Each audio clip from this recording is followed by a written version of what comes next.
Talvez demore um pouquinho para iniciar.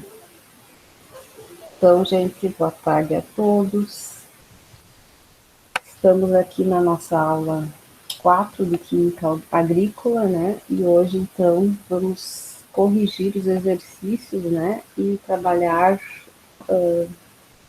nas dúvidas de vocês com relação à química inorgânica. Então, exercício 1. A temperatura ambiente, o cloreto de sódio é sólido e o cloreto de hidrogênio é um gás. Essas duas substâncias podem ser líquidas em temperaturas adequadas. Por que na fase líquida o NaCl é um bom condutor de eletricidade, enquanto na fase sólida não é? Quem respondeu essa? Porque na fase líquida os seus elétrons estão bem mais distribuídos, não estão tão concentrados, conduzindo melhor a eletricidade. Isso. Quer dizer o quê? Que quando eu coloco sal em solução aquosa, eu promovo a ionização, né, das moléculas em cátions e ânions. Então, no caso aqui, o NaCl, o Na vai ser o cátion, Na+, e o Cl vai ser Cl-. Então, ele consegue fazer... Então, eu tenho uma substância que forma polos, né, que tem polaridade. Então, eu consigo fazer a transmissão de elétrons ocorrer nessa solução. Por isso que ocorre condução de eletricidade. Quando o sal está no estado sólido, ele está na forma de cloreto de sódio, ou seja, a ligação iônica mantendo esses dois compostos juntos. Então, não ocorre transmissão dos elétrons, né? Sempre lembrando que os elétrons têm carga negativa e que, para conduzir eletricidade, eles têm que ir sendo carregados, né, de um elemento para o outro e do cátodo para o ânodo, ou vice-versa. Então, precisa ter o quê? Substâncias que, em solução aquosa, se polarizem, né? Formem íons. A B, por que na fase líquida o HCl é um mau condutor de eletricidade? O HCl é um ácido.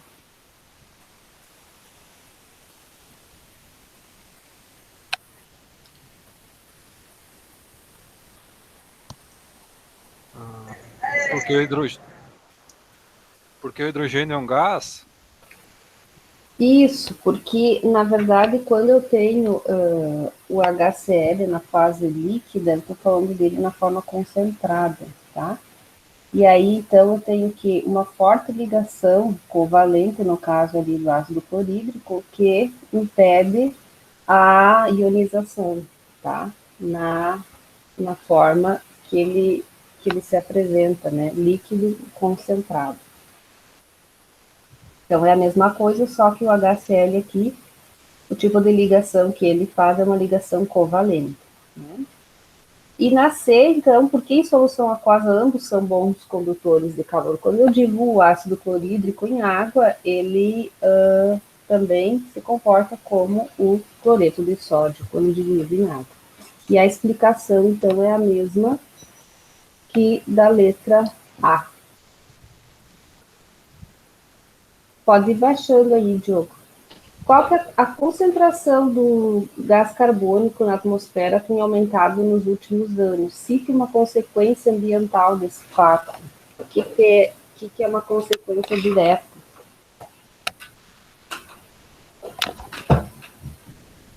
Quem vezes trabalhou nessa? A chuva ácida que altera a composição química da água? Isso. A destruição da camada de ozônio, isso resultando então no aquecimento global, a chuva ácida, porque esse CO2 em alta concentração, junto com o hidrogênio que está na atmosfera, pode formar o ácido carbônico, né? E esse ácido carbônico se transformar num ácido mais corrosivo, né? E chover, chuva ácida, então baixar o pH dessa água que vai se transformar em chuva. Basicamente isso, né? E a liberação do carbono aí é consequência da ação antrópica, né? Do que o homem faz nesse meio ambiente, no ambiente, né? Em relação à produção, às grandes indústrias, o alto consumo de combustíveis fósseis, as queimadas também liberam muito CO2 para a atmosfera, tudo isso, então, acumulado é o que faz, né, esses efeitos tão agressivos no ambiente, né, na atmosfera e na troposfera também. A 3. Qual substância, segundo Arrhenius, libera como único íon positivo apenas o cátion hidrogênio em solução aquosa?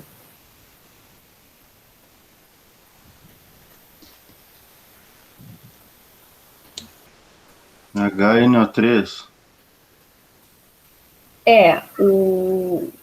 A substância, né, aqui é mais geral, são os ácidos, né? Os ácidos que sempre, quando em solução, eles vão liberar hidrogênio, né? E aí nós temos isso, são todos os ácidos. Temos os monoácidos, quando libera só um hidrogênio, como é o caso do HCl, né? O HCl libera H mais Cl-.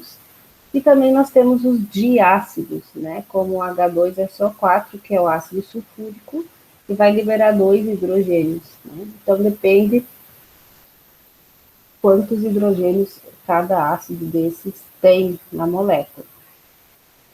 Mas para Arrhenius, então, ácido libera prótons, H+, né? E as bases liberam a hidroxila, que é o íon OH-. Fazer a equação de ionização do ácido e de dissociação da base, né, em meio aquoso, considerando a ionização e dissociação total. Então, é isso que eu acabei de falar, né, para vocês. H2SO4, eu tenho como que fica essa dissociação, né? H+, que são os 2 hidrogênios, e um SO4 menos, né? Que o SO4 e um sulfato, ele é menos, 2 negativo. E o hidrogênio, então, precisa de 2 hidrogênios, né? 2H+. Já para a base, eu tenho o Na, que é mais, e o OH, que é menos. Então, essa é o demonstrar a dissociação, é só colocar o mais do lado do Na e o menos do lado do OH. Pode baixar, Júlio.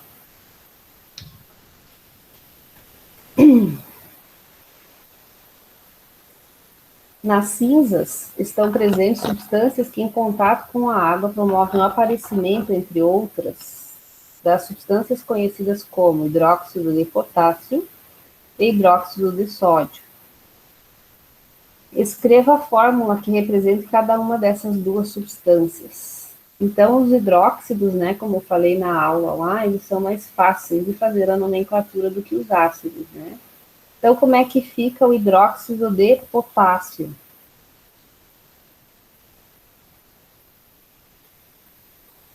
KOH? KOH. E o hidróxido de sódio? NaOH. NaOH. Como ficaria o hidróxido de cálcio? CaO. CaOH. OH. Mas CaOH2, tá? Porque o Ca é mais, e o OH é um menos. Então, hidróxido, tá bem. Hidróxido. Não entendi que era óxido Não. de cálcio. Hidróxido de cálcio. Isso. Então, fica CaOH, daí coloca entre parênteses o OH e o 2 embaixo, ali na direita do parênteses. Então, é o hidróxido de cálcio. Sempre tem que equilibrar as cargas, né, gente? Positiva e negativa tem que ter a mesma quantidade. Pode baixar mais um pouco. Isso. E aí, então, quais são os nomes dos ácidos, né?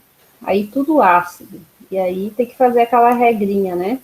Que tá lá no slide, de converter. Se o sal é ato, vai para ico, e assim por diante. Aí, como é que fica o primeiro lá? Ácido bórico, Ácido bórico. Segundo, ácido sulfúrico, sulfúrico. Terceiro, ácido clorídrico, não, ah, ácido carbônico, o C.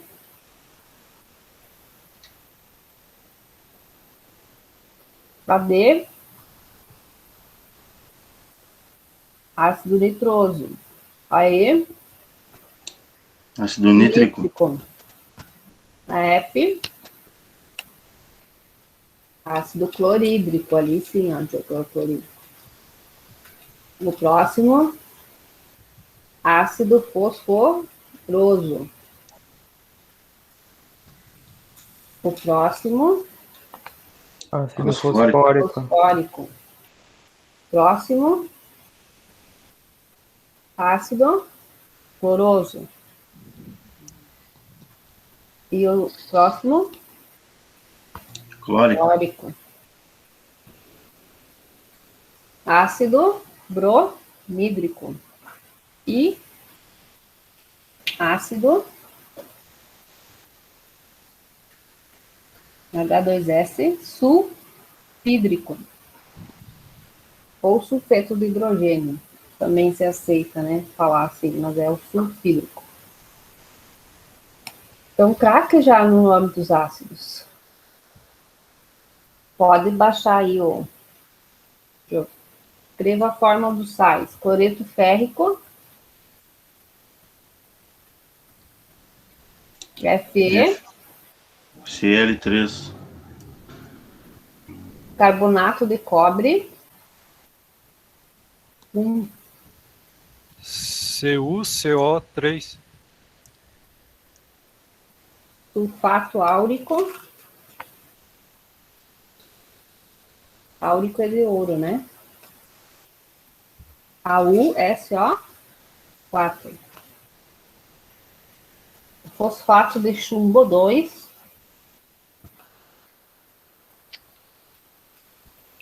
PB3, PO4, 2. Hã? Complicado.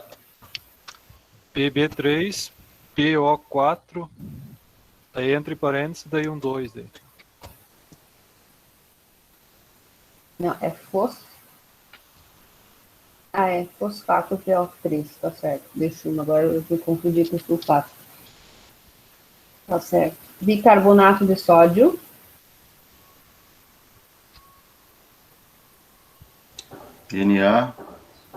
NaHCO3. NaHCO3. Nitrito ferroso.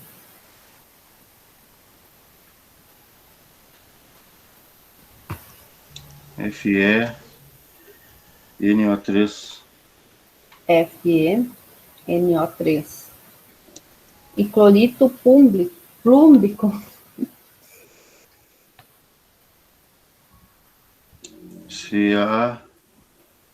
CaCl2. 6 H2O. Clorito plúmbico. Ai, que nome. Peraí, termina em TB. Clorito é ClO. TB.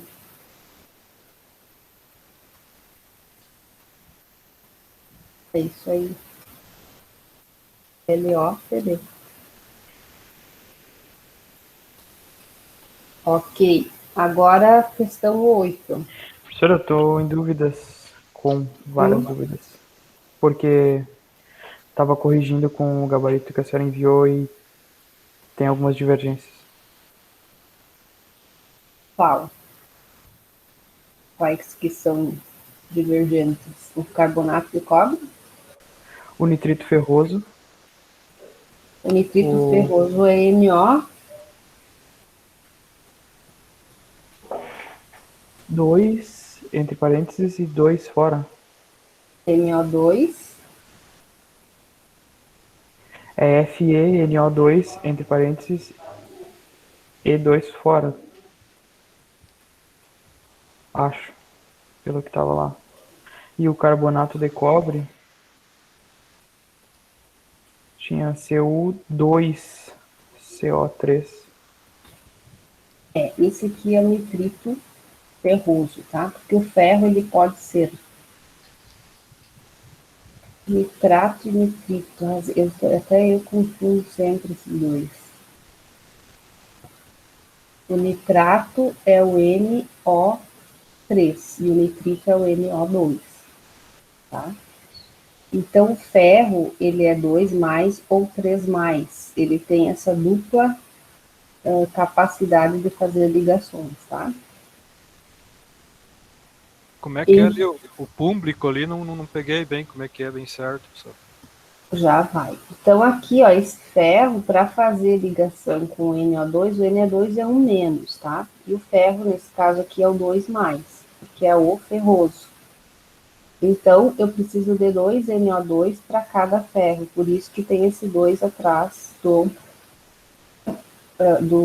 parênteses, tá? Então, é FeNO2/2. O clorito é o ClO. O que fala lá no gabarito, Leonardo?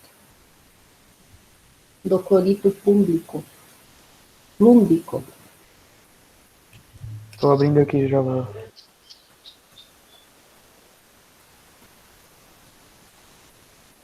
É PbClO2, 4, entre parênteses e depois 4.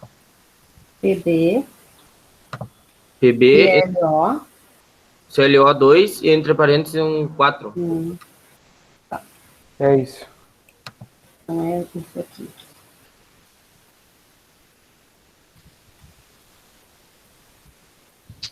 Entre parênteses, 2 para fora, né? Assim.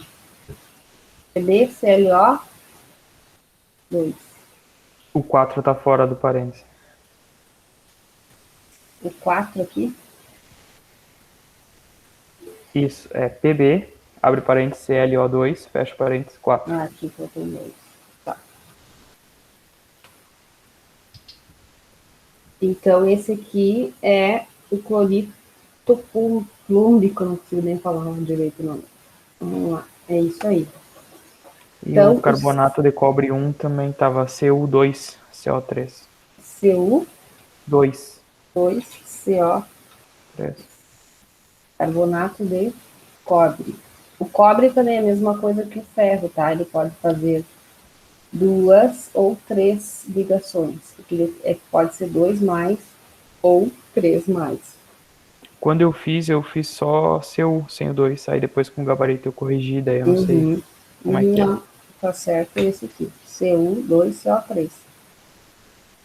O carbonato é 1, né? E o Cu, nesse caso, é 2 mais. Então, para balancear, fica CuCO3.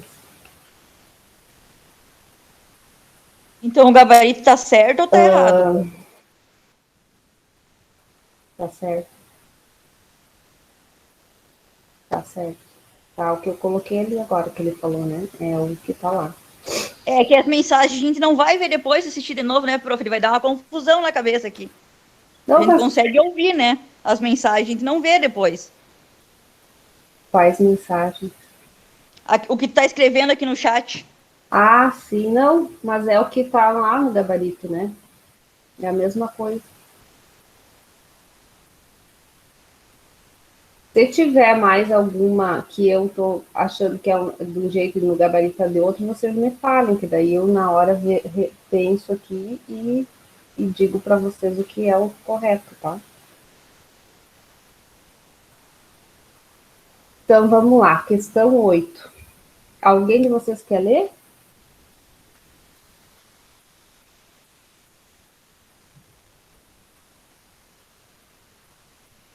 Tá. As bases ou hidróxidos dos metais alcalinos e alcalinos terrosos são bases fortes.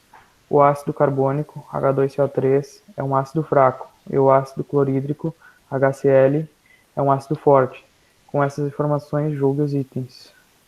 Antes de tu continuar, Leonardo, ali aparece o ácido carbônico, ó, o H2CO3, que é o formado pela liberação do CO2 na atmosfera. Então, quando ele faz ligação com o hidrogênio da atmosfera, ele forma esse ácido carbônico, que é fraco, né? É considerado fraco. Como que se mede se um ácido é forte ou fraco? É o percentual de quando ele em solução aquosa, né, efetivamente libera de íons hidrogênio, tá? Então, o ácido forte, ele libera 92% de 100% de uma solução, vamos dizer, 92% daquela solução é H+, o restante é Cl. Então, é isso que classifica os ácidos como fortes, médios ou fracos, tá? Pode continuar para baixo. O Diogo vai indo aí.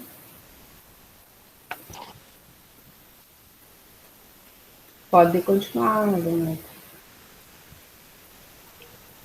Bicarbonato de sódio, NaHCO3, utilizado em talcos para bebês, age neutralizando a acidez da urina. 2. O calcário, CaCO3, é utilizado pelos agricultores para diminuir o pH do solo. 3. Cloreto de potássio, KCl, pode ser utilizado como acidulante na conservação de alimentos industrializados. 4. O bicarbonato de sódio provoca gases ao reagir com o suco gástrico, o HCl, no estômago. E aí? Bicarbonato de sódio, né, é utilizado nos talcos e ele é um neutralizante, ele é um óxido, né, mas ele é básico. Então, tá certo. Neutraliza a acidez da urina, por isso que também o que provoca assaduras e tal é a acidez que tem na urina, né? O calcário, carbonato de cálcio, é utilizado pelos agricultores para não diminuir, para aumentar o pH do solo, porque ele é um óxido, mas ele também é básico. E, basicamente, se utiliza, então, o calcário para quê? Para aumentar, para corrigir o solo, né? Corrigir a acidez do solo. Ele é misturado, então, e com isso ele torna o pH, vem para neutralidade. O cloreto de potássio pode ser utilizado como acidulante na conservação de alimentos industrializados. Ele não é um acidulante, ele é um sal, tá? Então não é verdade. E o bicarbonato de sódio provoca gases ao reagir com o suco gástrico no estômago. O que vocês acham? O que vocês responderam? Quê? Tá certo? Certo, né? Certinho, então. Agora 9.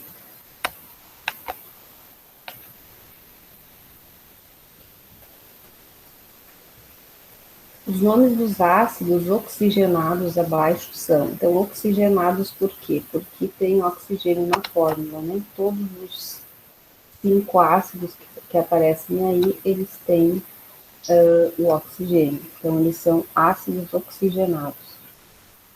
E aí, como é que fica? Qual é a questão? A letra que está certa? Ah, Letra A, né? Ácido nitroso, ácido clórico, sulfúrico, sulfuroso e fosfórico. Dê o nome dos óxidos. Pode baixar aí, Diogo. H2O é a água, mas também é o quê? Monóxido de dihidrogênio, né? Letra B, óxido de cálcio. Letra C, óxido de magnésio. D, óxido de potássio. Óxido de alumínio. Óxido de zinco. Óxido de lítio. CO2, dióxido de carbono e óxido de bário. Ali o AlO3 também dá para falar trióxido de alumínio, tá? Professora, Oi. o H2O poderia ser óxido de hidrogênio. Óxido de hidrogênio, né? Ou de hidrogênio. Na verdade, os dois são usados. Ou Pode dar. monóxido de hidrogênio. De hidrogênio. Também tá certo. Pode descer mais aí, Diogo.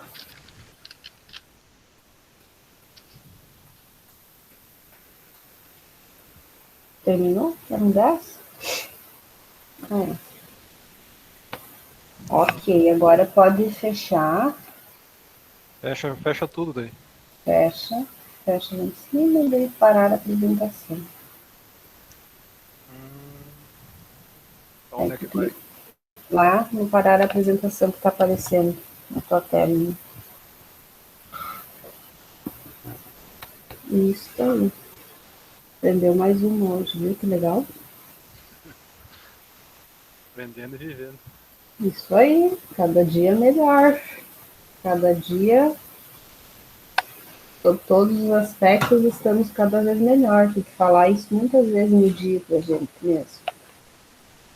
Certo? Então, essa lista de exercícios, vocês viram que eu coloquei lá mais um material, que é que está em PDF. Eu acho que PDF eu vou conseguir abrir aqui no meu computador. Que nós temos mais alguns exercícios e tem um resumo ali que fala do que nós já vimos em aula, né? E nós vamos aproveitar para fazer juntos, então, aqui.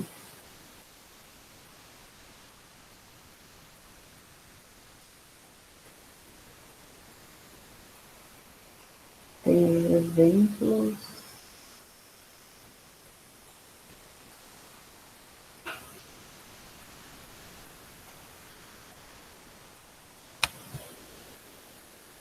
Vamos lá, vamos tentar aqui, para ver se eu consigo apresentar agora.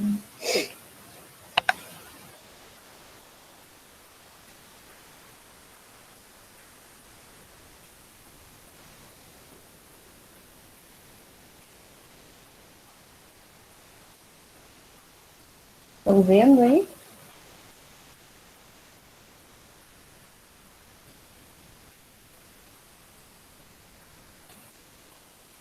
Está aparecendo, gente, ou não? Sim. Sim, professor. Ok. Se der para aumentar um pouco a letra, vai ajudar, que tá pequenininho. Tá, deixa eu ver uma coisa. Onde é que fecha aqui?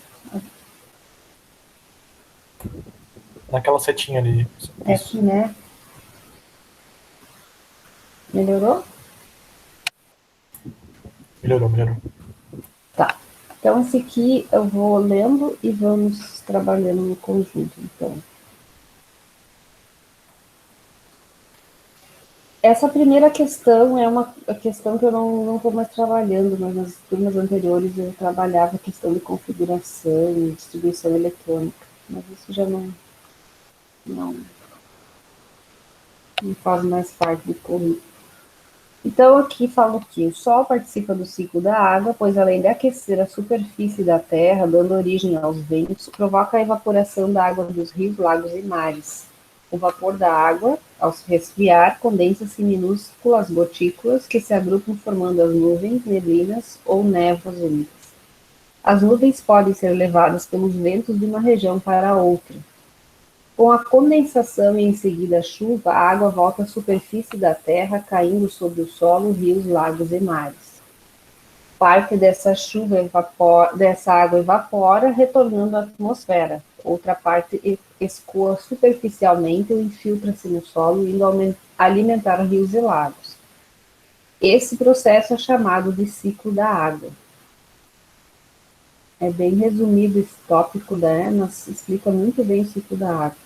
Então vamos considerar. Oi? A senhora enviou, tá lá no Moodle para baixar esse PDF? Esse ainda não. Eu Eu mandei ia perguntar a um mesma outro, coisa que tá? eu tava procurando, não achei também. Tá tentando Não. acompanhar por aquele que a senhora deixou lá, mas não é o mesmo. Não é o mesmo, aquele é outro. Aquele é esse aqui é de exercícios, e aquele é um resumo das funções inorgânicas, tá?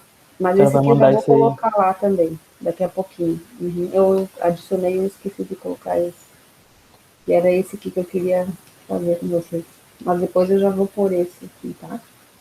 E o outro, se não der tempo de nós vermos todo ele, fica com o material para vocês darem uma estudada, tá bem? Mas acho que dá tempo de fazer tudo. Professor, aquele último que a senhora botou no Moodle ali vai cair na prova também. Uhum. Na verdade, é um resumo do que está na aula, tá? Na aula da semana passada. Que está gravada, né? Na verdade, é um material, assim, mais conciso, né? Que tem todas as informações ali. Até vai ser bem útil para vocês para fazer a prova, né? Porque às vezes ficar nas transparências, passando de um lugar para o outro, ali já está tudo num arquivo só, né? Na parte das funções inorgânicas aí, tá? Então, as seguintes afirmativas. A evaporação é maior nos continentes, uma vez que o aquecimento ali é maior do que nos oceanos. 2. A vegetação participa do ciclo hidrológico por meio da transpiração.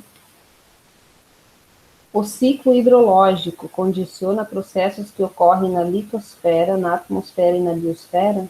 A energia gravitacional movimenta a água dentro do seu ciclo. O ciclo hidrológico é passível de sofrer interferência humana, podendo apresentar desequilíbrios? O que vocês acham?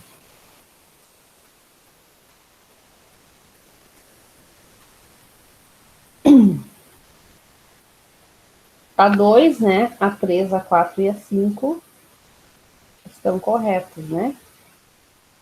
A 1, que diz o que? A evaporação é maior nos continentes, uma vez que o aquecimento ali é maior do que nos oceanos. Essa não está certa, né? O aquecimento e a evaporação, ela é equivalente, tanto no oceano quanto no continente, tá? Então, é letra D. Legal que fala da parte aí dos mudanças de estado físico também, né? Aquela parte inicial que nós vimos. Essa aqui agora, colocando-se água bem gelada num copo de vidro. Em pouco tempo, esse fica molhado por fora devido à formação de minúsculas gotas de água. Para procurar explicar esse fato, propuseram-se as duas hipóteses seguintes. Se aparece água do lado de fora do copo, então o vidro não é totalmente impermeável à água. As moléculas de água atravessam lentamente as paredes do vidro e vão formando minúsculas gotas. E B, se aparece água do lado de fora do copo, então deve haver vapor de água no ar. O vapor de água, entrando em contato com as paredes frias do copo, se condensa em minúsculas gotas. Qual dessas duas hipóteses interpreta melhor os fatos? E como você justifica essa escolha? É a A ou a B que está certa? A B. É a B, né? E como que se justifica isso? Porque a primeira é impossível? Por causa da temperatura do vidro do copo. Porque esse processo, né, de condensação da água é o que? Uma mudança do estado físico que a água está submetida, né? Então, esse... Até tá aqui, ó, eu tô com um copo que tá com gotas de água por fora, quer dizer o quê? Eu tenho umidade suficiente, né, para fazer isso aqui é uma condensação da água que está aqui no ambiente. Então, ela vai entrar em contato com a parede fria, né, e vai condensar. Então, essas minúsculas gotas são vapor de água, né, que eu tenho naturalmente na atmosfera.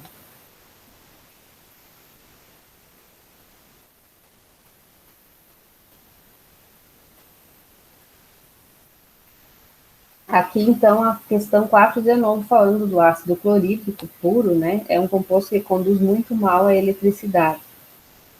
A água pura é um composto que também conduz muito mal a eletricidade. No entanto, ao dissolvermos o ácido na água, formamos uma solução que conduz muito bem a eletricidade, o que se deve ao fato de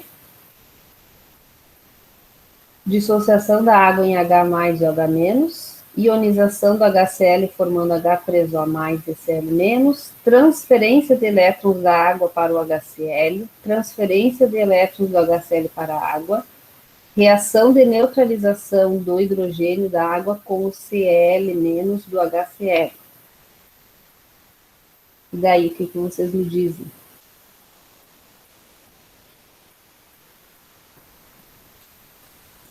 Será que é a água que vai daí conduzir os elétrons? Se diluir o ácido fluorídrico?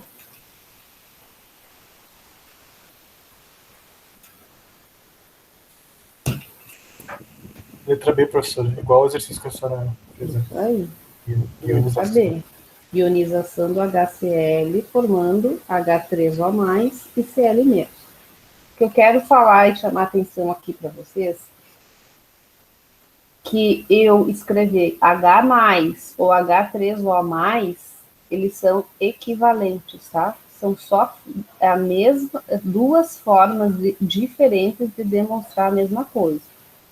Só para complicar um pouquinho mais, né? A nossa vida, mas quer dizer exatamente a mesma coisa, é o íon hidrogênio, tá? Considere uma substância cuja fórmula é H3PO4. Essa substância é composta de 2 elementos, 3 elementos, 8, 4 ou 12. 3 elementos, né? Hidrogênio, fósforo e oxigênio.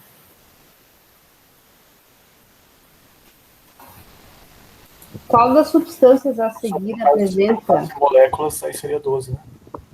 Ah, sim. Molécula, sim. Aí é 4 mais 3 não é isso, né? Não, 12 não, é...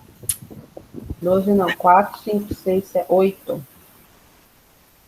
Mas é elementos, né? Qual das substâncias a seguir apresenta sabor azedo quando em solução aquosa?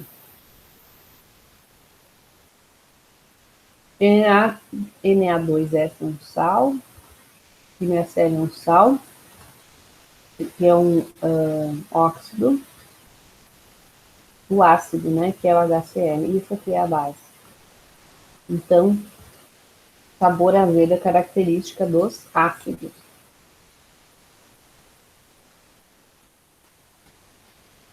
Sejam os produtos água de bateria, água mineral com gás e ácido muriático. Ácido muriático é usado para fazer limpeza de pisos, né? Os ácidos presentes nesses produtos são, respectivamente, água de bateria é o mesmo que nós temos no estômago, né?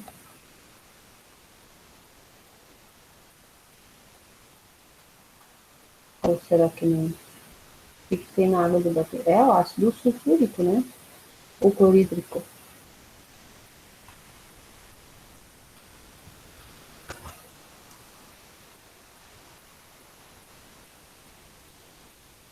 O do estômago é o clorídrico. Acho que a bateria é sulfúrico, É professor. o sulfúrico, né? Mas igual não dá para tomar água de bateria, tá? A gente morre bem. Água mineral com gás.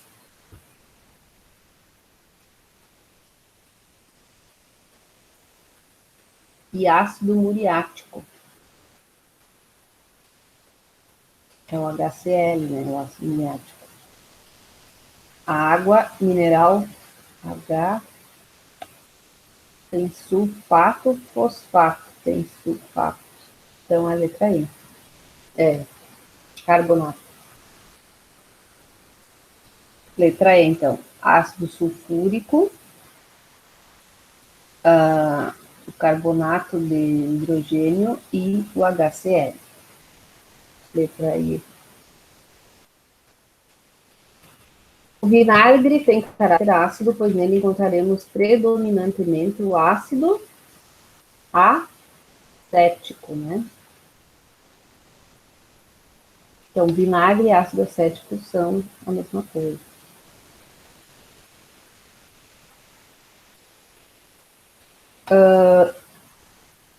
Aos frascos A, B e C, contendo soluções aquosas incolores e substâncias diferentes, foram adicionadas gotas de fenolftaleína. A fenolftaleína é um indicador ácido-base. Quando a gente pinga gotas de fenolftaleína dentro de uma solução, ela desenvolve cor rosa se ela estiver, se essa solução for básica, e fica incolor se a solução for ácida. Então, observou-se que só o frasco A passou a apresentar a coloração rosa. Quer dizer, então, que o frasco A tem uma solução básica. Identifique a alternativa que indica substâncias que podem estar presentes em B e C.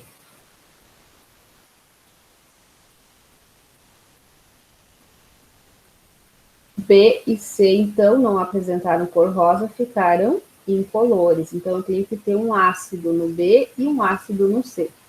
Então, vamos ver as alternativas. NaOH é uma base, então não é. Isso aqui é um sal. Aqui temos o ácido sulfúrico e o ácido clorídrico. Então, nós temos aqui os dois ácidos, né? Aqui tem uma base e uma outra base, duas bases. Aqui o ácido e uma base. Um sal e uma base. Então, em frasco B e C, nós temos dois ácidos, letra B, sulfúrico e clorídrico.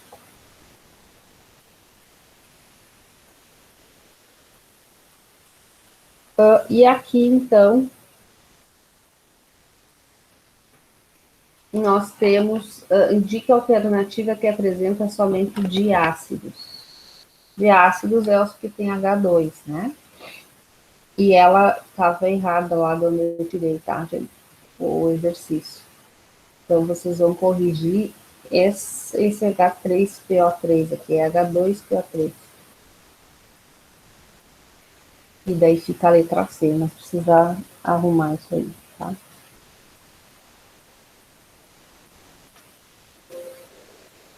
Ok.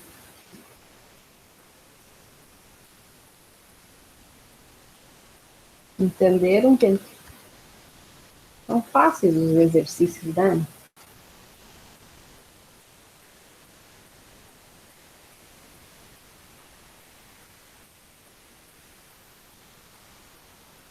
Vamos lá, então, agora para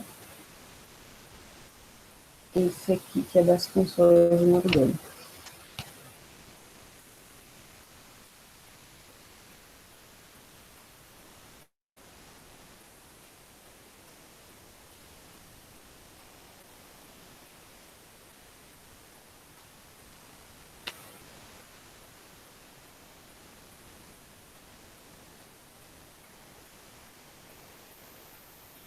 Estão vendo aí? Sim, senhora.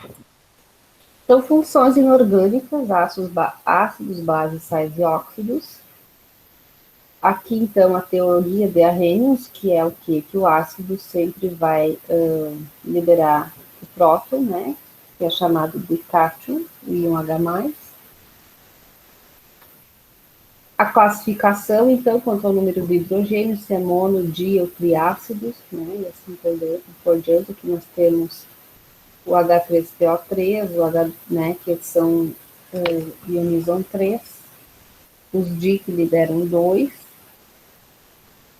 e assim por diante. E aí, com relação à presença de oxigênio, eles são chamados de hidrácidos, oxiácidos e assim por diante. Aí tem alguns exemplos e a nomenclatura também, que na verdade repete o que eu já coloquei lá na aula para vocês, tá? Lá está bem explicado a questão da transformação, né, dos nomes e tal. Aqui é aquela parte que eu falei com relação à classificação deles entre fortes, muito fortes, fortes, médios e fracos, né? Aqui o ácido sulfúrico, né? Ele tem 4 oxigênios, menos 2 hidrogênios, então ele tem uma carga total 2. Então, ele é um ácido considerado forte. Outra forma de classificar é de acordo com o seu grau de ionização alfa. Então, se alfa é maior que 50%, ele é forte. Se é médio, está nessa faixa aqui, fraco nessa outra faixa. Isso quer dizer quantidade de íons H+, que libera efetivamente na solução. E daí vem as bases. Aqui, então, ó, o esqueminha de como que muda o nome dos ácidos, né? Também está bem resumido e mostrando aí, né? As bases, então, liberam a hidroxila, o íon H-. Aqui o nome das bases, né? E o ajuste de cargas, e aqui tem, então, os exemplos do cobre, que pode ser 1+, 2+, do ouro, que pode ser 1+, e 3+, do ferro 2 e 3, do chumbo 2 e 4, do selênio 2 e 4. E o nome, então, deles aqui do ladinho. Os óxidos, então, também é bem bom, porque está bem resumido, né? Os nomes e como que eles aparecem, e a nomenclatura. E os sais por último, né? Aqui, então, já tem algum exercício que nós fizemos. Nós tem vários, aqui tem, já fizemos também, esse aqui, esses dois. E aí tem outros aqui para baixo, ó, que vocês podem fazer eles, né, como forma de estudo para vocês. Não são todos os que estão naquele outro material, mas alguns são, né, eu tirei desse material para fazer aquela lista, tá? E aqui já junto tem, então, o gabarito com as respostas, tá? Das questões. Então, isso aqui é bem importante para vocês estudarem, né, gente? Mais um material que está à disposição aí de vocês. Professor, Oi. essas perguntas que a senhora corrigiu, Terezinha, agora tu vai passar para nós copiar as perguntas. Sim, vou colocar lá no Moodle, tá? Tá bom, obrigado. Mais algum questionamento, gente? Alguma dúvida com relação às outras partes lá da matéria que vocês já fizeram as aulas?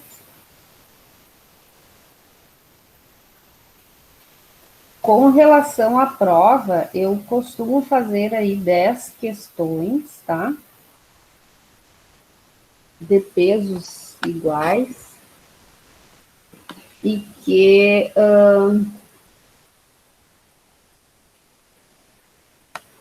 são de múltipla escolha para fazer no sistema, né? Então, elas são provas objetivas. Você sempre tem 2 tentativas, vamos poder fazer ela 2 vezes, né? E vai valer, e daí a nota mais alta. Eu deixo um tempo aí de 2 horas para cada tentativa, e a prova fica aberta 2 dias, tá? A partir do momento da aula ali, que é a próxima segunda-feira. Então, eu abro a prova na segunda, vocês têm 2 dias para fazer a prova.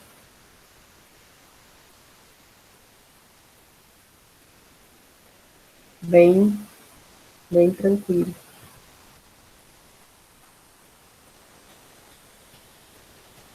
Certo, gente? Então, eu vou parar a gravação agora. Daí, se quiserem